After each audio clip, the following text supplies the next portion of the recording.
से भागना तो नहीं होगा? कर्तव्य से भागना है, नौकरी नहीं छोड़ना। नौकरी करते हुए नाम जप करो।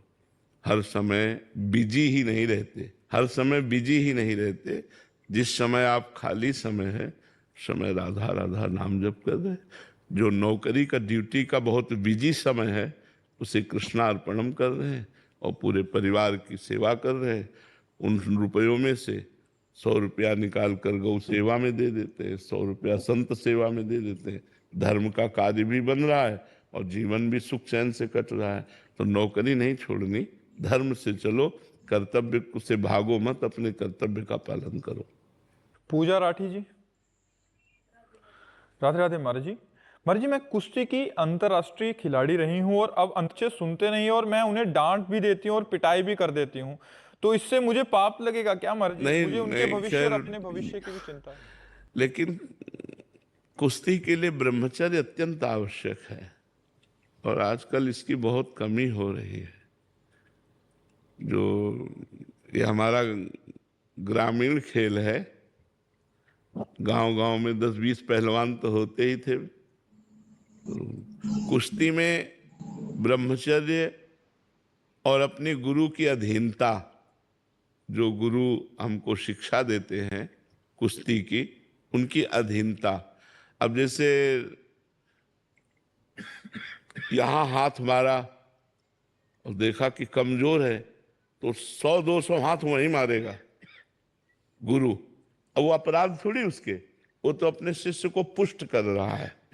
अब जैसे दंड लगवाई, अब उसने अंक रख दिया 100 और 50 के बाद वो ढीले पड़ रहे, तो उसको परिपक्व करने के लिए कर रहे हैं, ना कि उसको नीचा दिखाने के लिए, ना उसे पीड़ा देने के लिए, उसको परिपक्व करने के लिए। तो गुरु का यह अधिकार है, चाहे जिस डिपार्टमेंट में हो, कि वो अपने शिष्य को परिपक्व बनाए, जिस जिस डिपार्टमेंट में हो। तो परिपक्वता के लिए प्यार और शासन दोनों की जरूरत है।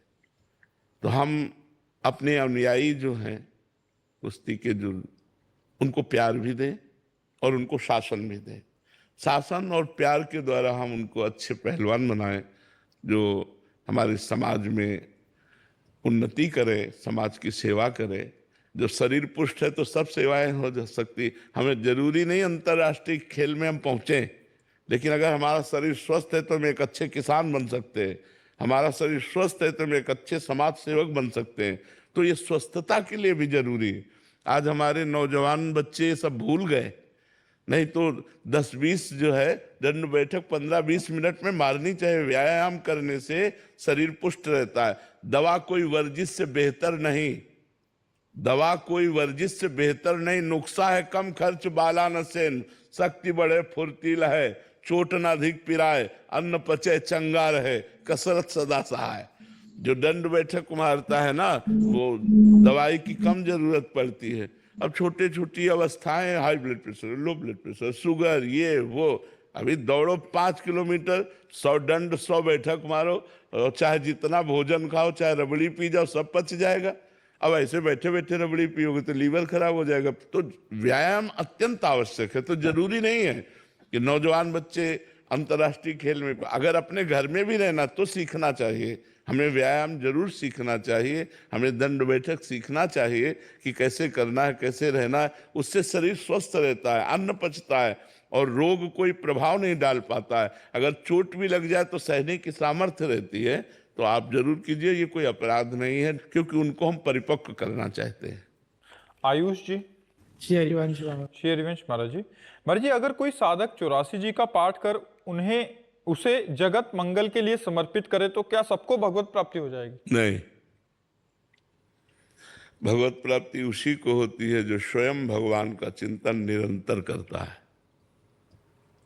जगत मंगल के लिए तो उसके पाप नष्ट होंगे, लेकिन वो भगवत प्राप्त थोड़ी हो जाएगा। भगवत प्राप्ति तो उसी को होगी जो स्वयं अपने मन से भगवान का चिंतन करता है। किसका प्रश्न है, समझ रहे ना? स्वयं भगवान का चिंतन करता है, उसको भगवत प्राप्ति होती है। रितिका वर्मा जी, छत्तीसगढ़। श्री हरिवंश महाराज जी। महाराज जी, क्या हमारे जीवन के निर्णय पूर्व से ही निर्धारित हैं या हमारे पास अपनी नियति चुनने का वास्तविक? नहीं, पूर्व से निर्धारित है सुख और दुख। पूर्व से जो पाप कर्म का फल होता है दुख, पुण्य कर्म का फल होता है सुख। सफलता और असफलता ये हमारे, जैसे हम बहुत अच्छे दौड़ाक है लेकिन हमारा प्रारब्ध बुरा है,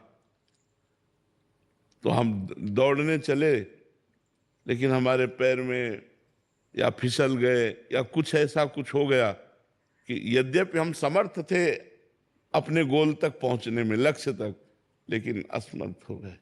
इसे कहते हैं प्रारब्ध, कि आपका प्रयास सफल रहा लेकिन परिणाम असफल रहा। क्या नाम जप से? हाँ, नाम जप से हम प्रारब्ध को दबा सकते हैं, हम प्रारब्ध से आगे बढ़ सकते हैं। इसीलिए हम सबको कहते हैं नाम जप करो। भगवान के नाम में पाप नाशक शक्ति है, वो पाप को विध्वंस कर देगा और जो बुरा प्रारब्ध है उसको सहने की सामर्थ्य देगा। अच्छा, हम एक बार असफल हो गए लेकिन हम अगली बार फिर प्रयास करते हैं।